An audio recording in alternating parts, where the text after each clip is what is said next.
सत श्री अकाल दोस्तों, मैं आपका प्रदीप बाल्यान। पिछले 12 साल के करियर में western overseas IELTS, PT, spoken English and student visa में अपने आप में एक नाम कायम कर चुका है। मोर देन लाख स्टूडेंट्स को हम आईएलटीएस करा के ओवरसीज प्लेस कर चुके हैं। तो दोस्तों, वेस्टर्न ओवरसीज की जो ब्रांचेज हैं वो चंडीगढ़, अम्बाला, कुरुक्षेत्र, करनाल, पानीपत, सोनीपत एंड जालंधर में है।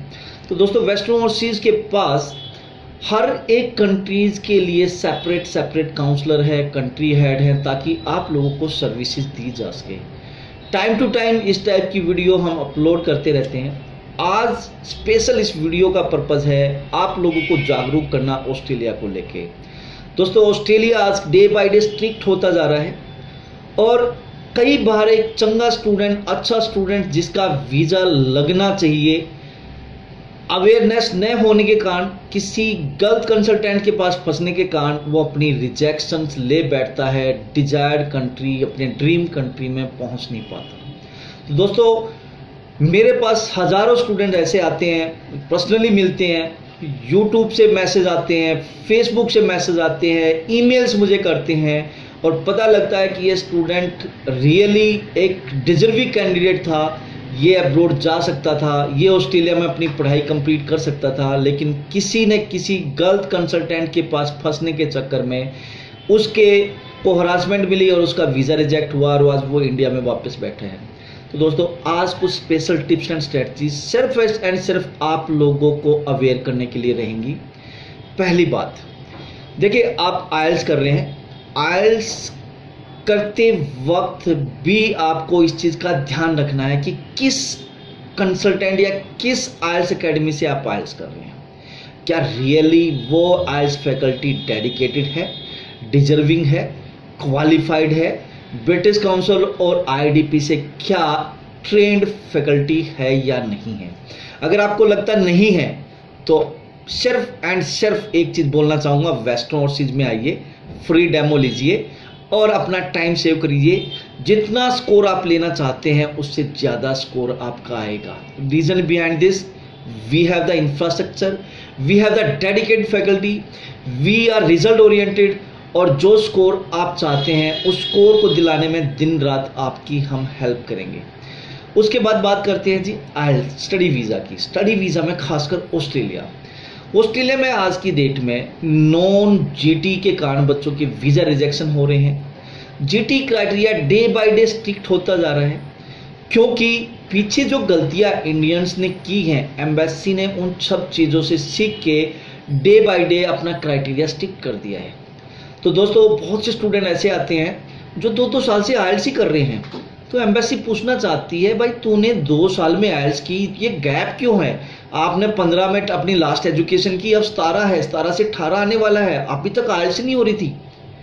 तो एम्बेसी आज की डेट में 6 महीने या मैक्सिमम साल से ज़्यादा गैप अगर हो जाता है तो उसको नॉन जीटी कर देते हैं, मतलब उसको क्वालिफाई स्टूडेंट नहीं मानते।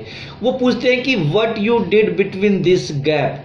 आप अगर ये बोलते हो आपने 2-2 साल, 1-1 साल आईएलटीएस की है, तो एम्बेसी भी ये समझती है कि भाई इतनी बड़ी बात नहीं है। ठीक है, we are living in non English country, but ऐसा तो नहीं है कि भाई आप आईएलटीएस नहीं ले सकते या टाइम पे स्कोर नहीं ले सकते। तो प्लीज़ अपना टाइम सेव करिए। आप जहाँ भी आप जिस भी इंस्टीट्यूट से आईएलटीएस कर रहे हैं, कोशिश करिए इसको 5 वर्षीय योजना ना बना के, इसको मैक्सिमम 3 महीने की योजना बना के कंप्लीट करके अपना डिजायर्ड कंट्री लाइक ऑस्ट्रेलिया में अपना ऑफर लेटर अप्लाई करिए। तो प्लीज़ आईएलटीएस को लेके गैप मत डालिए, पहली बात। दूसरी बात, बहुत से स्टूडेंट आते हैं कि इंडिया में 12th के बाद या ग्रेजुएशन के बाद अपनी रेगुलर स्टडी स्टार्ट कर देते हैं, जैसे बीटेक स्टार्ट कर दी, बीसीए स्टार्ट कर दी, बीए स्टार्ट कर दी, कोई पॉलिटेक्निक डिप्लोमा स्टार्ट कर दिया पॉलिटेक्निक का, या ग्रेजुएट बच्चा एमबीए, एमसीए, एमटेक स्टार्ट कर देता है। बीच में आकर उसको याद आता है जब 6 महीने, साल, 2 साल निकल जाते हैं कि ओ माय गॉड, मैंने गलत डिसीजन ले लिया, और वो पीछे उसके सेमेस्टर्स में बैकलॉग्स आ जाती हैं, वो फेल हो जाते हैं, फिर वो सोचते हैं कि मैं अब्रॉड चला जाऊं। ऑस्ट्रेलिया ऐसे स्टूडेंट्स के लिए नहीं बना आज की डेट में। अगर आपके गैप हो जाता है, आप फेल हो जाते हैं, तो एम्बेसी आपको अगेन नॉन जीटी मानती है। तो इट्स हम्बल रिक्वेस्ट, इंडिया में अगर आपने कोई रेगुलर स्टडी स्टार्ट की है तो उसको कंप्लीट करके छोड़ो। बहुत से स्टूडेंट ऐसे आए हैं जिनसे मैं मिला हूँ कि 3-3, 4-4 साल, जब अभी तक उनकी बीटेक कंप्लीट होनी चाहिए थी या मास्टर उसकी कंप्लीट होनी चाहिए थी, वो 12th पास बैठे हैं। पूछा जाता है क्या किया बिटवीन 3 ईयर और 4 ईयर्स में, तो बोलते हैं सर मैंने बीटेक स्टार्ट की थी, बीच में छोड़ दी। क्यों छोड़ दी भाई? तो ये गलत बात है प्लीज़, क्योंकि अगर आपने ऑस्ट्रेलिया जाना है तो ये चीज़ बहुत ज़रूरी है। और ज़रूरी इसलिए है क्योंकि स्टूडेंट आज की डेट में एम्बेसी मानती है कि स्टूडेंट का मैक्सिमम 1 ईयर गैप नहीं होना चाहिए। 1 ईयर गैप में आपने आइल्स करनी है, आपने पासपोर्ट अप्लाई करना है, फिर आइल्स करनी है, या फिर अपने अपनी फंडिंग डॉक्यूमेंटेशन ये सब तैयार करने हैं, तो बात समझ में आती है एम्बेसी को। इससे ज़्यादा गैप आता है तो प्रॉब्लम होती है। तो गैप मत बनाइए, गैप है तो प्लीज़ उसको जस्टिफाई करिए, उसमें आपने किया क्या है। लेकिन ये चीज़ें नहीं चलेंगी कि आप बीटेक कर रहे थे और आपने बीच में छोड़ दी, नहीं चलेगा। 2-2 साल आप आइल्स कर रहे थे, नहीं चलेगा। तो प्लीज़ आप इस चीज़ का खास ध्यान रखेंगे। नेक्स्ट चीज़ आती है जीटी में जेन्युइन टेम्परेरी एंट्रेंट, इसको बोलते हैं। एम्बेसी आपके एकेडमिक डॉक्यूमेंट देखना चाहती है, आप कितने स्ट्रॉन्ग हैं, कितने स्ट्रॉन्ग नहीं हैं। खासकर मेजर सब्जेक्ट्स यहाँ पे मैटर करते हैं। जैसे एक बच्चा नॉन मेडिकल वाला है तो उसमें इंग्लिश, फिजिक्स, केमिस्ट्री, मैथ, लेकिन स्टूडेंट्स के मेजर सब्जेक्ट्स में परसेंटेज अच्छी नहीं होती, लेकिन फिजिकल एजुकेशन जो एक्स्ट्रा जो स्कोरिंग सब्जेक्ट्स है उसमें 90% लेके बच्चा अपना स्कोर इंप्रूव कर लेता है, या म्यूजिक का लेके या कोई और ऐसा सब्जेक्ट्स लेके। तो दोस्तों एम्बेसी समझती है कि भाई मेजर सब्जेक्ट्स वैल्यू होने चाहिए, मेजर सब्जेक्ट्स में आपका स्कोर होना चाहिए। वहाँ भी एक चीज़ का ध्यान रखना, प्रैक्टिकल और थ्योरी। प्रैक्टिकल में आपके बहुत ज़्यादा है लेकिन थ्योरी में कम है। एम्बेसी अगेन समझती है कि बच्चा प्रैक्टिकल में कहीं ना कहीं सेटिंग करके या टीचर्स के हाथ जोड़ के अपने प्रैक्टिकल में अच्छे नंबर्स लिए। तो प्लीज़ कीप इन माइंड आपकी थ्योरी में भी स्कोर अच्छा होना चाहिए। इसी हिसाब से कॉमर्स की, इसी हिसाब से आर्ट्स वाले, इसी हिसाब से मेडिकल वाले, जो आपके मेजर सब्जेक्ट्स हैं वो वैल्यू रखते हैं, उसमें आपकी परसेंटेज होनी चाहिए। अभी जो बच्चे रिसेंट पास आउट हैं उन सबसे रिक्वेस्ट है, अगर वो ऑस्ट्रेलिया जाना चाहते हैं, अगर आपके मैथ में 33 नंबर है, फिजिक्स केमिस्ट्री में इस टाइप से नंबर है बिलो 50 है, या फिर आपके कॉमर्स से रिलेटेड आपके जो सब्जेक्ट्स हैं, या मेडिकल से सब्जेक्ट्स आपके जो रिलेटेड सब्जेक्ट्स जो मेजर सब्जेक्ट्स हैं, अगर उसमें आपने कम स्कोर किया है तो मेरी रिक्वेस्ट है कि आप इम्प्रूवमेंट का पेपर जरूर भरिए और अपने ट्यूशन जरूर लगवा लीजिए, क्योंकि एक अच्छे कंट्री में जाना है तो एम्बेसी जीटी में मेन सब्जेक्ट को सबसे ज़्यादा देखती है। खासकर यूनिवर्सिटी दोस्तों, खासकर टेफ कॉलेज, गवर्नमेंट कॉलेज को आपको पता ही होगा कि सीबीएसई बोर्ड उन्होंने 60% या 65% उन्होंने मार्क्स रखे, मेजर सब्जेक्ट्स में 55 या 60 से कम नहीं होने चाहिए। तो प्लीज़ ये मैटर करती है। हाँ, कुछ प्राइवेट कॉलेज है जो आपको ले लेंगे, आप डिपेंड करता है आपका वीज़ा आएगा नहीं आएगा, रिजेक्शन भी आ सकती है अगर आपका परसेंटेज कम है और किसी प्राइवेट कॉलेज में आप जाते हैं। तो इट्स अगेन रिक्वेस्ट कि प्लीज़ अगर आप 12th कर रहे हैं या आप ग्रेजुएशन कर रहे हैं, जो इस वीडियो को देख रहे हैं, तो हार्डवर्क करो, मेजर सब्जेक्ट्स के लिए ट्यूशन्स लगवाओ। जो ऑलरेडी कर चुके हैं, जिनके स्कोर कम आए हैं, प्लीज़ वो अपने ट्यूशन्स लगवा के इम्प्रूवमेंट करके अपना स्कोर लेके आइए। नेक्स्ट चीज़ आती है कि भाई आपने आइल्स का स्कोर अच्छा लेना है, चंगा स्कोर लेना है। कोशिश करो, आज की डेट में जो बच्चे ऑस्ट्रेलिया जाना चाहते हैं 6 बैंड से नीचे अगर हरियाणा और पंजाब बोर्ड के स्टूडेंट फाइल लगा रहे हैं तो रिजेक्शन चांसेस बहुत हाई हैं। एक्सेप्शनली हमारे वीज़ा भी आए हैं, लेकिन मेजॉरिटी ऑफ द स्टूडेंट्स में रिजेक्शन आते हैं अगर आप 5.5 बैंड पे फाइल लगाते हो। तो you need to improve your IELTS score, you need to get 6 band, और उसके साथ आप फाइल लगाइए, आपका वीज़ा निकलेगा। मेजर सब्जेक्ट्स सेकंड आता है आपका आइल्स स्कोर, जो मैंने बताया। 6 बैंड कोशिश करिए लेने के लिए। If you are going for advance diploma, if you are going for bachelor, तो try to get 6 band. If you are going for the master program, please try to get 6.5 band. लेकिन अगर 6 band पर file लगाते हैं तो chances हैं with एलिकोस। Next चीज़ आपकी निकल के आती है सर फंडिंग। स्टूडेंट आते हैं, आइल्स कर लेते हैं, बोलते हैं जी आइल्स का स्कोर आ गया जितना आपने बोला था। जब फंड की बात करते हैं सर आई डोंट हैव, तो पूछा जाता है क्यों, कि सर पेरेंट्स बोलते हैं पहले आइल्स कर लो उसके बाद आप स्कोर, हम आपके फंड शो करेंगे। और फिर आप एजेंट्स के पीछे भागना शुरू करते हैं, फिर एजेंट्स आपको गड़बड़ाते हैं, आपके साथ गलत काम करते हैं, आपको अच्छी परसेंटेज आपसे ऐंठते हैं और उस पर रिजेक्शन आने के चांसेस हाई रहते हैं। मेजॉरिटी ऑफ द स्टूडेंट्स के पास फंड नहीं होते, और 5-7 लाख तो कम से कम 3 महीने पुराने रखो। अगर 3 महीने पुराने 5-7 लाख भी नहीं है तो आप करोगे क्या? तो sir it's my humble request, काफ़ी स्टूडेंट बोलते हैं जी हमारे पास तो नहीं है। एडवांस डिप्लोमा में जैसे जाना है तो बच्चे को 20 लाख के 19-20 लाख को फंड दिखाने हैं, जो बच्चा बैचलर में जा रहा है उसको 24-25 लाख के फंड दिखाने होते हैं। तो बच्चा जैसे एडवांस डिप्लोमा में जा रहा है या बैचलर में भी जा रहा है तो कहता है जी मेरे पास तो फंड नहीं है, 20 लाख का मैं एजुकेशन लोन ले सकता हूँ। सिर्फ एक एजुकेशन लोन पे अगर आप फाइल लगाते हो तो एम्बेसी समझती है कि भाई आप फाइनेंशियल साउंड नहीं हो। जो बच्चा 5-7 लाख रुपए अकाउंट में नहीं रख सकता उसको 20 लाख का सिर्फ एजुकेशन लोन कहाँ से मिल जाता है। तो अगेन नॉन जीटी आप हो सकते हो, आपका ऑफर लेटर भी नहीं आएगा, ऑफर लेटर आया तो फंड अप्रूव नहीं होंगे, और फंड अप्रूव किसी कारण से हो गए तो वीज़ा रिजेक्शन के चांसेस भी हाई रहेंगे। तो जो स्टूडेंट आईएलटीएस कर रहे हैं, जो स्टूडेंट्स अब्रॉड जाना चाहते हैं, जो नेक्स्ट 3 to 6 मंथ में अब्रॉड निकलना चाहते हैं, तो प्लीज़ अभी से अपनी प्लानिंग स्टार्ट कर दीजिए और फंड कम से कम 5-7 लाख 8-10 लाख रुपया अपने पेरेंट्स के अकाउंट में, दादा दादी के अकाउंट में, नाना नानी के अकाउंट में, खुद के अकाउंट में या भाई बहन के अकाउंट में जरूर रखिए। और एक्स्ट्रा आप जो रेस्ट जो है फंड्स वो एज एन एजुकेशन लोन आप दिखा सकते हैं। अगर सारा का सारा फंड कर सकते हो इससे बड़ी बात कुछ नहीं है। नेक्स्ट, आपके पेरेंट्स या जो आपको स्पॉन्सर कर रहे हैं उनकी एनुअल इनकम एम्बेसी जरूर देखना चाहती है।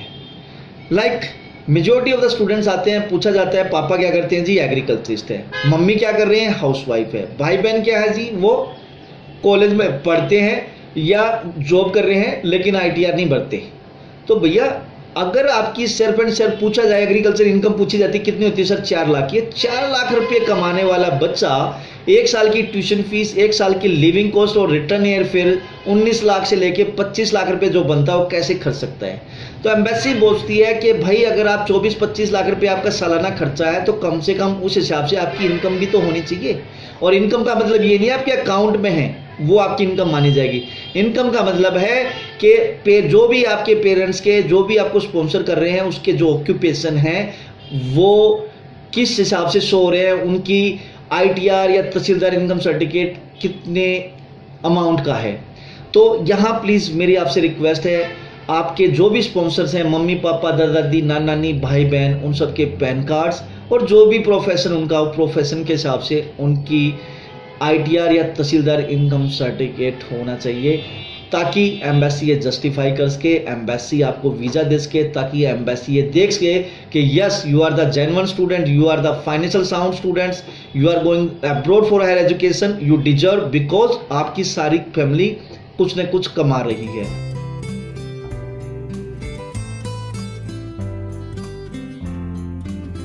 तो दोस्तों फाइनेंशियल फाउंड होना बहुत ज़रूरी है और आपके जो ऑक्यूपेशन से पेरेंट्स के उसमें टैक्स पे होना बहुत ज़रूरी है, तभी एम्बेसी बिलीव करेगी कि यस नेक्स्ट ईयर के आप खर्चे निकाल सकते हैं। इसके अलावा बात आती है जी एक गैप को लेके बहुत बड़ी समस्या है। 2-2 साल 3-3 साल बच्चा गैप लेके आता है। जैसे मैंने पहले ही बताया 1 साल से ज़्यादा गैप में एम्बेसी, बल्कि 1 साल का भी गैप है तो उसमें भी पूछ लेते कि आपने किया क्या है, but you did between this gap. लेकिन बहुत से स्टूडेंट हैं जो जॉब कर रहे होंगे और अब्रॉड जाना चाहते होंगे, तो प्लीज़ कीप इन माइंड, आप अपने एम्प्लॉयर से बात करिए और बोलिए कि अकाउंट में सैलरी दें। कैश सैलरी में बहुत कम कॉलेज हैं या बहुत कम यूनिवर्सिटीज़ हैं जो बिलीव करती हैं। Day by day GT criteria strict होता जा रहा है और उसमें एक ये भी रीज़न होता है कि बच्चों के गैप है, गैप में उन्होंने जॉब की है, जो भी जॉब की है, लेकिन सैलरी के अकाउंट में न आने के कारण वो बच्चा ऑस्ट्रेलिया में पढ़ाई कंप्लीट या पढ़ाई नहीं कर पा रहा, क्योंकि एम्बेसी मानती है, यूनिवर्सिटी मानती है कि हो सकता है कि आपने ये गैप कहीं ना कहीं गैप को क्लियर करने के लिए आपने जॉब दिखाई हो, तो वो मोर एविडेंस मांगती है। और मोर एविडेंस में सबसे बड़ा एविडेंस यही है कि आपके अकाउंट में सैलरी आनी चाहिए। तो प्लीज़ अगेन मैं आपको सजेस्ट करना चाहूँगा, if you are doing job anywhere तो please talk to your employer कि भाई वो आपको सैलरी अकाउंट में दे। इसके अलावा appointment letter, work experience certificate, salary account statement, attendance register, visiting card और आपका डिपार्टमेंटल आईडी कार्ड। हो सकता है आपने जो जितने दिन भी काम किया उस दौरान आपकी कुछ गेट टू गैदरिंग रही हो, कुछ बिल्स रहे हों, तो उन सब के एविडेंस आपको एम्बेसी को देने होंगे, ताकि एम्बेसी बिलीव कर सके yes you are the genuine students और आपने रियली में काम किया है। नेक्स्ट चीज़ आती है आपके रिसर्च को लेके, एसओपी बोलते हैं दोस्तों इसको, स्टेटमेंट ऑफ पर्पस। बहुत से स्टूडेंट हैं जो सिर्फ एंड सिर्फ एजेंट में बिलीव करते हैं। एजेंट ने जो भी कॉपी पेस्ट की, 10 उनके पास 20-50 एसओपी पड़ी हैं, उसमें सिर्फ कॉपी पेस्ट करके वो फाइल एम्बेसी में डाल देते हैं। कल ने इंटरव्यू आता है तो बच्चा फंसता है क्योंकि उसने रिसर्च नहीं की है।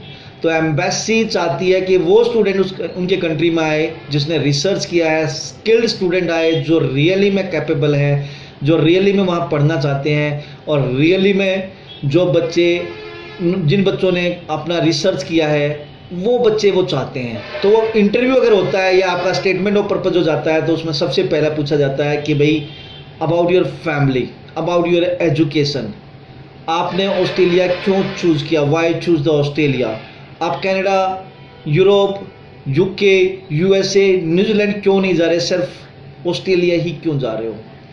सेकंड बात आती है कि भाई आप इंडिया में क्यों नहीं पढ़ रहे। इंडिया में एक आप बीटेक या एमबीए आप कर लोगे कम से कम पैसों में, कम से कम अमाउंट्स में, तो ऑस्ट्रेलिया में उसे डबल ट्रिपल क्यों खर्चना चाहते हैं। तो वो प्रूफ एम्बेसी को या वो टारगेट्स आपके जो हैं वो एम्बेसी को या कॉलेज को आपको देने होंगे कि भाई आप इंडिया की एजुकेशन और ऑस्ट्रेलिया की एजुकेशन में डिफरेंस क्या है, इसको कंप्लीट करने के बाद किस टाइप की आपकी आउटकम होगी, किस टाइप की आपको जॉब मिलेगी, कहाँ पे जॉब मिलेगी, कौन सी कंपनी में मिलेगी, कितनी आपकी सैलरी होगी। तो नेक्स्ट आपका जो टारगेट है, जो इस कोर्स को कंप्लीट करने के बाद आपका आउटकम है, वो एम्बेसी को बताना या कॉलेज या यूनिवर्सिटी को बताना बहुत ज़रूरी है। और ये एक एजेंट सिर्फ कॉपी पेस्ट करता है और आपका इंटरव्यू आता है तो दोस्तों आपका वीज़ा नहीं आ सकता। तो अगेन, जैसे सभी बोलते हैं कि खुद मरे स्वर्ग मिलता है, तो वैसे यहाँ बैठे बैठे नहीं पता लगता कि स्वर्ग कैसा है, तो उसके लिए हमें मरना पड़ता है। तो वही बात है, खुद एसओपी लिखनी पड़ेगी, खुद रिसर्च करने पड़ेंगे, तभी जाके आप वो नॉलेज को ले पाओगे। और वो नॉलेज होगा, अब एम्बेसी इंटरव्यू ले, चाहे कॉलेज इंटरव्यू ले या यूनिवर्सिटी इंटरव्यू ले, हर जगह पे आप पास होते चले जाओगे। इमिग्रेशन हिस्ट्री अगला टॉपिक है जी, इसी से रिलेटेड जीटी में एम्बेसी आपकी इमिग्रेशन हिस्ट्री भी देखना चाहती है। आप ऑस्ट्रेलिया हो सकता है पहले गए हो, अब वापस क्यों आए ऑस्ट्रेलिया से, अब दोबारा क्यों जाना चाहते हैं। कहीं ऐसा तो नहीं आपने कोई इलीगल एक्टिविटी की हुई हो ऑस्ट्रेलिया में, या किसी और कंट्री में गए हो वहाँ इलीगल एक्टिविटी की हो, ऑस्ट्रेलिया से वापस आए, हो सकता है कि आपने वहाँ पे पीआर डालने की कोशिश की हो सकता है कोई और रीजन रहा हो, आप बैंकक्रप्ट हो गए हो। तो इमिग्रेशन हिस्ट्री आपकी अब्रॉड की, अगर अब्रॉड नहीं गए तो इंडिया में रहे तो इंडिया की इमिग्रेशन हिस्ट्री भी वो जानना चाहते हैं कि यहाँ बैंकक्रप्ट तो नहीं है, आपकी सोशल लाइफ यहाँ कैसे रही है, आपने क्या काम किए हैं, किस तरह से आप इंडिया में रहे हो या अब्रॉड में रहे हो, ये सब चीज़ एम्बेसी जानना चाहती है। अगर उन्हें लगता है कि कुछ गलत है तो डेफिनेटली इमिग्रेशन हिस्ट्री पे भी आपकी रिफ्यूजल आ सकती है। यहाँ पे मैं बात करना चाहूँगा स्पाउस स्टूडेंट्स की, स्पाउस वीज़ा पे जो स्टूडेंट्स जाना चाहते हैं उनकी भी। बहुत से कंसल्टेंट स्टूडेंट्स को ये डाउट से रहता है कि मैं तो मैरिड हूँ, अकेला जाना चाहता हूँ, तो मुझे सिर्फ अपने फंड्स दिखाने हैं। नहीं दोस्तों, अगर आप मैरिड हो, आपकी वाइफ या आपका हस्बैंड और बच्चे आपको आप साथ लेके जाना चाहते हो नहीं या नहीं लेके जाना चाहते, सबके फंड्स आपको दिखाने पड़ेंगे, पहली बात। दूसरी बात, एम्बेसी चाहती है कि आपकी 6 महीने या साल से ज़्यादा ओल्ड मैरिज हो। हाँ, एक आध यूनिवर्सिटी जो रिसेंट मैरिज को भी ले लेती हैं, लेकिन मेजॉरिटी ऑफ द यूनिवर्सिटीज़ आपकी 1 ईयर ओल्ड मैरिज लेना चाहते हैं। बहुत से स्टूडेंट यहाँ पे सेटलमेंट वाली मैरिज करके जाना चाहते हैं बाहर, उनके दिन जा चुके हैं। एम्बेसी हर चीज़ समझती है, आपको जेन्युइन मैरिज आपकी होनी चाहिए। एम्बेसी एक प्रूफ मांगना चाहती है जिसमें आपका मैरिज सर्टिफिकेट, अगर आप सिख हैं तो आनंद काज, इसके अलावा आपने जो वेन्यू बुक किया है तो उसका, जहां आपकी मैरिज हुई है तो वेन्यू के बिल्स, आपने कैटरिंग वाले के बिल्स, आपने कोई शॉपिंग की है उन सब के बिल्स, इसके अलावा मैरिज के फोटोज, सीडीज, आप हनीमून पे गए उन सब के बिल, आपकी लव मैरिज रही है तो उससे पहले की चैट्स, आपने अपने हस्बैंड को या वाइफ को कोई गिफ्ट दिया था उन सब के बिल्स, A to Z चीज़ें एम्बेसी को दिखानी पड़ेंगी ताकि एम्बेसी आप पे सेटिस्फाई हो सके। तो ये बहुत ज़रूरी है।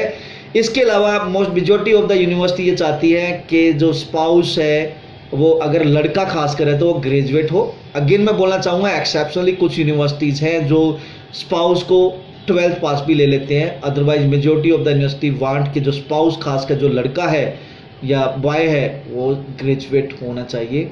तो ये कुछ चीज़ें हैं दोस्तों जो बहुत ध्यान देने वाली चीज़ें हैं। इनमें अगर आप ये जीटी क्राइटेरिया मीट करता है तभी आपका वीज़ा आएगा। Day by day GT strict होता जा रहा है, तो प्लीज़ कीप इन माइंड, इन सब चीज़ों का आपने ध्यान रखना है। ऑस्ट्रेलिया में जो इनटेक्स निकलते हैं वो मेजर 2 होते हैं, खासकर यूनिवर्सिटीज़ और गवर्नमेंट कॉलेज जिनको टेफ बोलते हैं। फेब और जुलाई 2 इनटेक निकलते हैं। कुछ यूनिवर्सिटीज़ में इनटेक्स आपका अक्टूबर नवंबर में निकल जाता है, बट प्राइवेट कॉलेजेस में हर 2 महीने बाद भी आपके इनटेक हो सकते हैं, हर महीने बाद भी हो सकते हैं, हर हफ्ते बाद भी हो सकते हैं। तो कीप इन माइंड, अगर आप टेफ कॉलेज में जाना चाहते हैं सिर्फ 2 इनटेक निकलते हैं मोस्टली, जिसमें आपका फेब, सेकेंड वन आपका जुलाई। Same university, majority of the universities में फेब और जुलाई है। कुछ यूनिवर्सिटीज़ अक्टूबर नवंबर भी ले लेती हैं। प्राइवेट कॉलेजेस में 3, 4 या 5 इनटेक्स भी बन जाते हैं। तो मैं आपको रिकमेंड करना चाहूँगा, टेफ कॉलेज बहुत अच्छे होते हैं, फीस भी कम होती है, अच्छी एजुकेशन होती है, तो आप उसमें भी जा सकते हैं। प्राइवेट कॉलेज भी अच्छे हैं, लेकिन मैं फर्स्ट रैंक दूंगा अगर आप 12th पास हैं तो गो फॉर द टेफ या यूनिवर्सिटी, बट प्राइवेट कॉलेज भी बहुत अच्छे हैं, आप उनमें भी जा सकते हैं।